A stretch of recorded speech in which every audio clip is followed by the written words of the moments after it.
Hello everyone, welcome to my YouTube channel.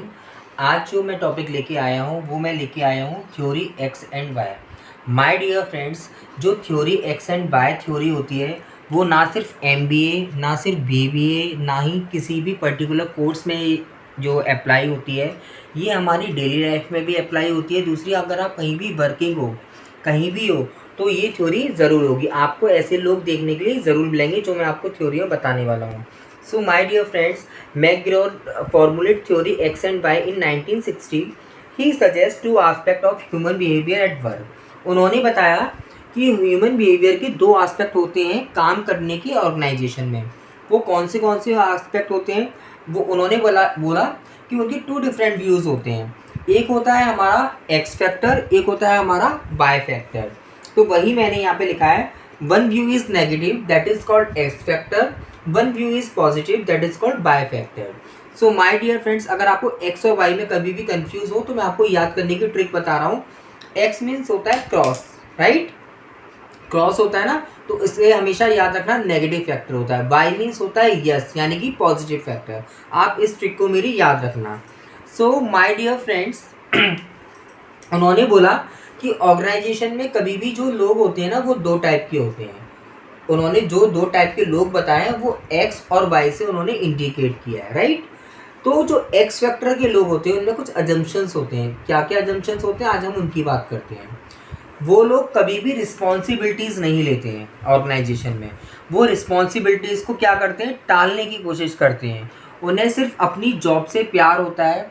वो चाहते हैं कि हमारी जो जॉब की सिक्योरिटी है वो तो टॉप पर रहे। दैट मीन्स कि मेरी जॉब तो सिक्योर रहे, मैं जॉब पे आऊँ। वो ऐसा नहीं कि बहुत मन से आते हैं या मन लगा के काम करते हैं। उन्हें सिर्फ एक बोर्डम फील होता है कि मुझे जॉब पे आना है, मुझे जॉब पे काम करना है, मेरा मन पूरा हो जाए, मेरी सैलरी आ जाए। ऐसे आपने, अगर आप खुद मेरी वीडियो को अगर रियल लाइफ में एनालाइज करोगे तो आप ये देखोगे कि ऐसे काफ़ी सारे लोग होते हैं जो ऑफिस तो आते हैं, काम करें, ऐसे आ गए, सीट पे बैठ गए, अपना काम किया उन्होंने, जो भी करना है। वो कोई भी क्रिएटिविटी नहीं करते, वो कोई भी डिसीजन मेकिंग में हेल्प आउट नहीं करते, उनके अंदर कोई भी इनोवेशन नहीं होता।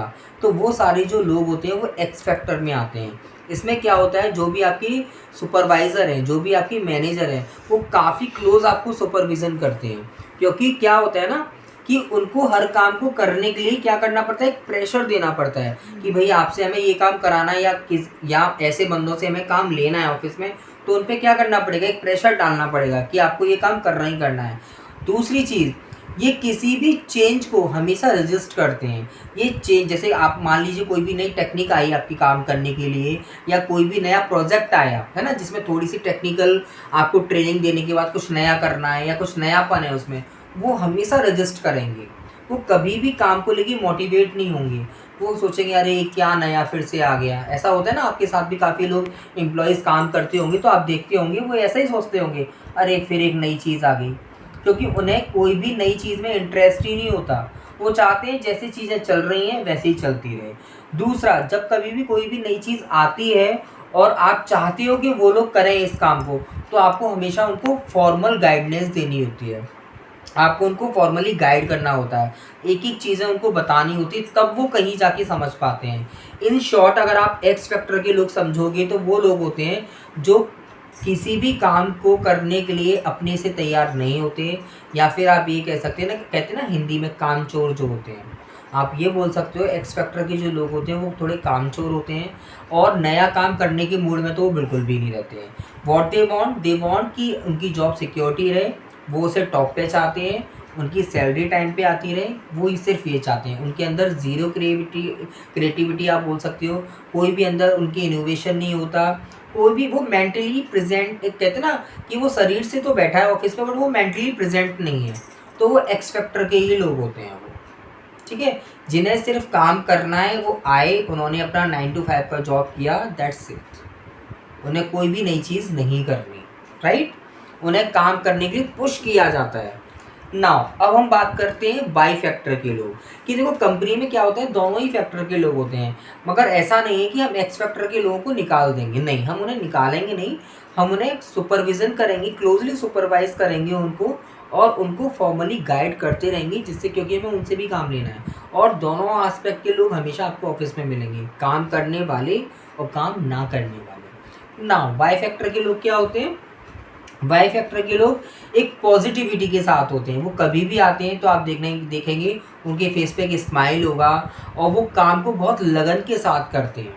हमेशा वो काम के लिए मोटिवेट रहते हैं। अगर आप कोई भी चीज़ नई लेके आ रहे हो, नई टेक्निक लेके आ रहे हो, कोई अपडेट कर रहे हो, तो उन्हें बहुत मोटिवेट होता है कि हमें एक नया कुछ सीखने को मिल रहा है। दे आर मोर क्रिएटिविटी, उनके अंदर बहुत ज़्यादा क्रिएटिविटी होती है। वो अंदर से बहुत ज़्यादा मोटिवेट होते हैं किसी भी चीज़ को करने के लिए। दूसरा, अगर आप चाहते हो कि ऐसे लोगों को आप अपनी वर्क प्लेस पे और एनकरेज करो, तो आपको क्या करना चाहिए, जहाँ भी डिसीजन मेकिंग हो, जहाँ भी किसी भी छोटी छोटी चीज़ों का डिसीजन लेना हो, आप इनको पार्टिसिपेट कराओ, तो ये और ज़्यादा मोटिवेट होते हैं। अगर आप इनके काम की ज़रा सी भी तारीफ़ करके अगर आप उनको डिसीजन में इन्वॉल्व करते हो किसी भी ऑर्गेनाइजेशन के, तो वो बहुत ज़्यादा मोटिवेट होते हैं और उस चीज़ को और ज़्यादा अच्छा करने की कोशिश करते हैं। क्योंकि ऐसे लोगों का सिर्फ जो गोल होता है, वाई फैक्टर के लोगों का, वो ये चाहते हैं कि हम अपने भी जो हमारा विज़न है, मिशन है, उसको भी मीट करें, साथ ही साथ हमारा जो ऑर्गेनाइजेशन का गोल है वो भी मिलना चाहिए, जिससे हमारी जब ऑर्गेनाइजेशन आगे बढ़ेगी तो हम भी आगे बढ़ेंगे। इनका सिर्फ जॉब करने का सिर्फ टारगेट ये नहीं होता कि हमारी जॉब सिक्योरिटी बनी रहे और जॉब हम जैसे चल रही है वैसे ही करते हैं, नहीं। इनका क्या होता है, कुछ नयापन आए। आप देखेंगे कभी भी ऑर्गेनाइजेशन में दो तरह के लोग इसलिए होते हैं कि कभी भी जहाँ काफ़ी सारे बंदे स्विच करते हैं, जहाँ उन्हें कुछ नया सीखने को नहीं मिलता, वो कौन से लोग होते हैं, वो वाई फैक्टर के लोग होते हैं। क्योंकि वो चाहते हैं कि आगे हमारे अंदर जो स्किल्स हैं उसे थोड़ा सा ब्रशअप करें, थोड़ी सी स्किल्स को इन्हांस करें। जहाँ उन्हें नया कुछ सीखने को नहीं मिलेगा, नयापन नहीं मिलेगा, तो वो बोर फील करेंगे। तो वो क्या करते हैं, तो कंपनी को स्विच करते हैं। तो वो बाई फैक्टर के लोग होते हैं। They are very positive in nature. वो हमेशा पॉजिटिविटी को अपने माइंड में रखते हैं काम को लेके। वो खुद रिस्पॉन्सिबिलिटी लेते हैं। अगर आप उनको एक रिस्पॉन्सिबिलिटी दे रहे हो तो वो कभी भी आपसे मना नहीं करेंगे, वो खुद आपसे रिस्पॉन्सिबिलिटी लेंगे, राइट। तो यही दो टाइप के लोग होते हैं, theory X and theory Y. तो ऐसा कोई ज़रूरी नहीं है theory X and theory Y सिर्फ एमबीए बीबीए या मैनेजमेंट में ही आती है।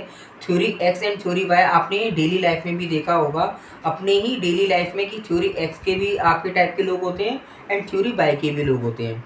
अगर इसी थ्योरी को मैं मैस्लो नीड हायरार्की से अगर कंपेयर करूँ, तो जो थ्योरी एक्स होती है ना, तो आपकी जो नीचे की जो फर्स्ट और सेकंड नीड होती हैं, यानी कि जो बेसिक नीड होती है और हमारी सेफ्टी नीड होती है, जहाँ हम दो नीड की बात कर रहे थे, वो थ्योरी एक्स के लोग होते हैं कि हमारा फूड एंड शेल्टर चलता रहे, बेसिक नीड पूरी होती रहे हमारी, और जॉब सिक्योर रहे।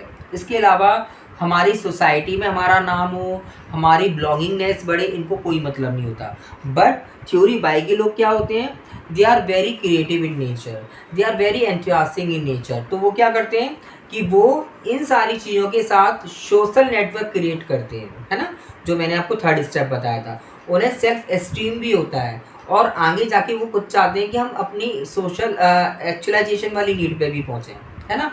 तो थ्योरी एक्स जो रिप्रेजेंट करती है मैस्लो नीड से, अगर हम कंपेयर करेंगे तो वो बेसिक नीड और सेफ्टी नीड होती है। बट थ्योरी वाई जो होती है वो हमारी सेल्फ जो सोसाइटी नीड है, सोशल एंड सिक्योरिटी, वो भी है।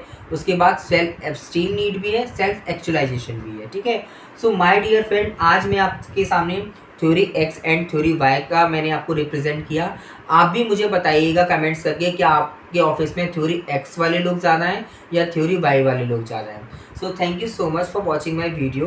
प्लीज़ अगर आपको मेरी वीडियो अच्छी लगती है तो आप प्लीज़ मेरी वीडियो को लाइक कीजिए और मेरे चैनल को सब्सक्राइब कीजिए।